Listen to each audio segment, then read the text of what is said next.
Gipasaylo ako sa sala nga ako nahimo, sa akong kasing-kasing puno gayud sa kadautan.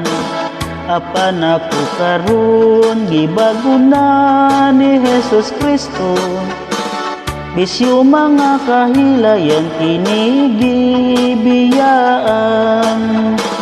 Gilukat niya ako dito sa bukid sa Kalbaryo, ug ang iyang dugo maoy gibayad kanako.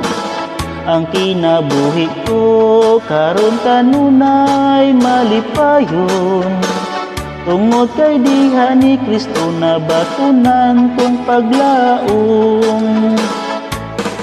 Malipayon ako nga nagalagad sa Ginoo, kinabuhing walay katapusan. Ako karong nabatunan, malipayon ako nga nagpaabot sa Ginoo, kinabuhi kong nabatunan. Ako kaning makigubang, pagkamatay siya dito sa krus sa Kalbaryo.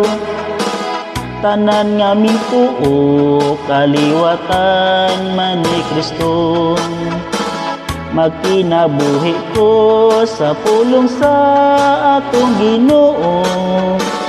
Kay ako unya dito makauban ko si Kristo. Malipayon ako nga nagalagad sa Ginoo, kinabuhing walay katapusan. Ako karong nabatunan, malipayon ako nga nagpaabot sa Ginoo, kinabuhi kong nabatunan. Ako kanyo makig-ubang.